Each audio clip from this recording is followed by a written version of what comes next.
जय श्री कृष्ण। राधे राधे। आज हम श्री कृष्ण के अनमोल वचन के बारे में जानेंगे। आस्था, प्रेम, भक्ति और शक्ति के स्वामी कृष्ण हम सभी के आराध्य हैं। उनके कथनों का सार भागवत गीता के रूप में युगों युगों तक मानव धर्म को राह की ओर प्रवृत्ति करती रहेगी। इस लेख में हम भगवान कृष्ण के बारे में प्रसिद्ध कथन, उदाहरण, कोट्स, सुविचार, अनमोल वचन लेकर आए हैं।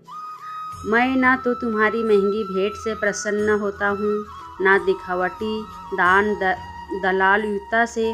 अगर मेरे मन को हरना है तो मुझे प्रेम से पुकारो, मैं हाजिर हो जाऊँगा।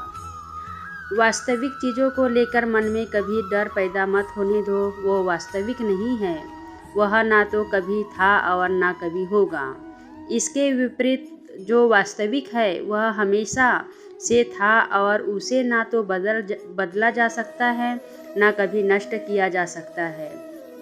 जो मनुष्य किसी अच्छे काम में लगा हुआ होता है, आने वाला समय में उसका अंत कभी बुरा नहीं होता। मनुष्य अपने 3 प्रमुख कृतियों द्वारा नरक के द्वार पर पहुंचता है। वे तीनों कृतियाँ काम, क्रोध और लोभ है। मनुष्य का समस्त निर्माण उसके विश्वास के फलस्वरूप होता है। जैसे वह सोचता है उसी के अनुरूप वह बनता है। परिवर्तन इस संसार का नियम है। एक नज़र में तुम असीम संपत्ति के मालिक बन सकते हो, दूसरी नज़र में तुम दरिद्र बन सकते हो। एक इंसान के रूप में इस धरती पर तुम्हारा कुछ कर्तव्य है। अनिवार्य रूप से अपने कर्तव्य को निभाओ। किसी से सच्चा प्रेम होना शुद्धता और दिव्यता का प्रतीक है। जो कुछ भी हुआ है उसमें तेरा कोई योगदान नहीं है, इसलिए तुम्हारी सारी परेशानियां व्यर्थ है। हर चीज़ की शुरुआत मुझसे होती है और ख़त्म भी मुझ पर आकर ही होती है।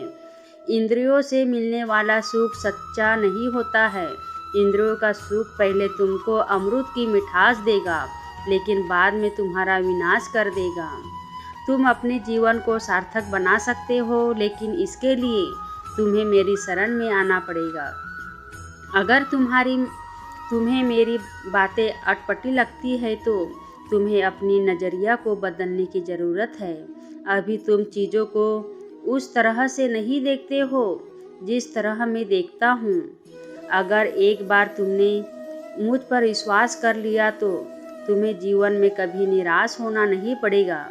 एक बार जो मुझ पर विश्वास करता है उसको मैं कभी छोड़ता नहीं हूँ। जो मेरे भक्तों के साथ धोखा करता है उसके लिए मैं सबसे बड़ा शत्रु हूँ।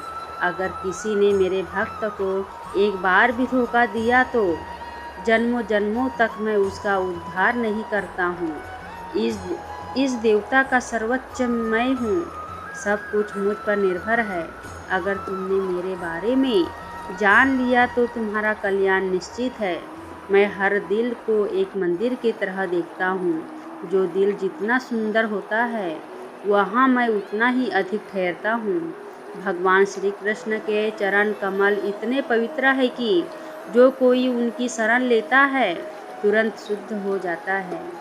इस दुनिया में तुम प्रेम सभी से करो, लेकिन पूर्ण रूप से विश्वास किसी पर मत करो। अगर तुमको भरोसा करना है तो केवल कृष्ण पर करो। मन बड़ा चंचल है, इसलिए अपने मन को स्थिर रखो। उसको कभी व्यतीत मत होने दो। आपने जो कुछ भी किया वह आपके साथ एक दाग की तरह चलेगा, इसलिए अपने कर्म में शुद्धि लाओ। बुरे विचार मन को दुखी और परेशान कर सकते हैं, लेकिन जब आप कृष्ण में विश्वास करते हैं तो कृष्ण स्वयं आपकी सब परेशानियां दूर करने आते हैं। मैंने अभी तक तुम्हारे शरण में आने का प्रस्ताव को स्वीकार नहीं किया है, क्योंकि तुमने अभी तक पूर्ण रूप से समर्पण नहीं किया है। जब तुम शुरुआत करोगे तो स्वाभाविक रूप से तुमको असफलता मिल सकती है।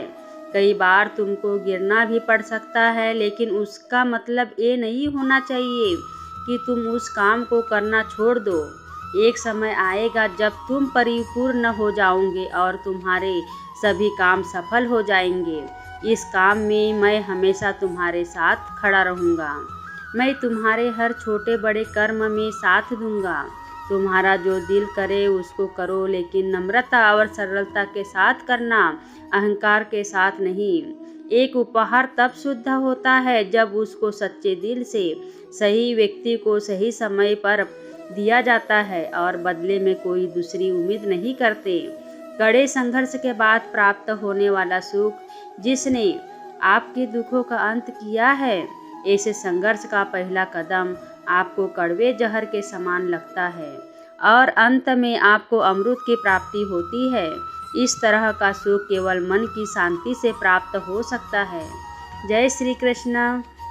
इस धरती पर आने के बाद आपका मुख्य उद्देश्य यहाँ से मुक्त होता है। केवल वही मनुष्य मुक्त हो सकता है जो अपने कर्मों से दृढ़ संकल्प के साथ स्थिर है और सुख दुख को समान रूप से सहन करता है। जो मनुष्य अपने आत्मा की बात सुन सकता है वह मुझसे बात कर सकता है और देख भी सकता है। अपने सभी कर्मों को कृष्ण पर केंद्रित होकर करो। आसक्ति को त्याग दो। सफलता और सफलता को एक समान रूप के साथ देखो, क्योंकि आध्यात्मिक का अर्थ ही होता है समापन। कृष्ण की छवि अनिवार्य रूप से सभी मानव जाति में पाई जाती है। कृष्ण सभी के पास संपूर्ण रूप से स्थिर है, क्योंकि कृष्ण की छवि पूरे मानव जगत का स्रोत है। सुख 3 प्रकार के होते हैं। निरंतर प्रयास मिलने वाला सुख, इंद्रियों से मिलने वाला सुख, तामसिक सुख।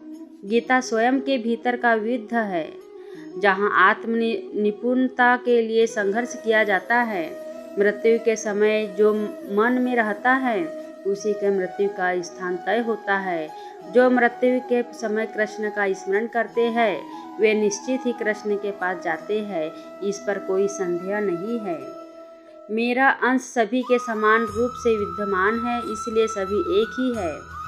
मनुष्य को निडर, शुद्ध और आध्यात्मिक बनना चाहिए। जीवन का आनंद लो, उदार दिल से बात करो, किसी पर क्रोध मत करो, किसी का अहित मत सोचो, सभी का सद्भाव के साथ पेश आओ। मित्रों, उम्मीद करते हैं यह जानकारी आपको पसंद आए होगा, तो इस वीडियो को लाइक करें, अपने दोस्तों को शेयर करो और इस चैनल को सब्सक्राइब करें। जय श्री कृष्ण। राधे राधे।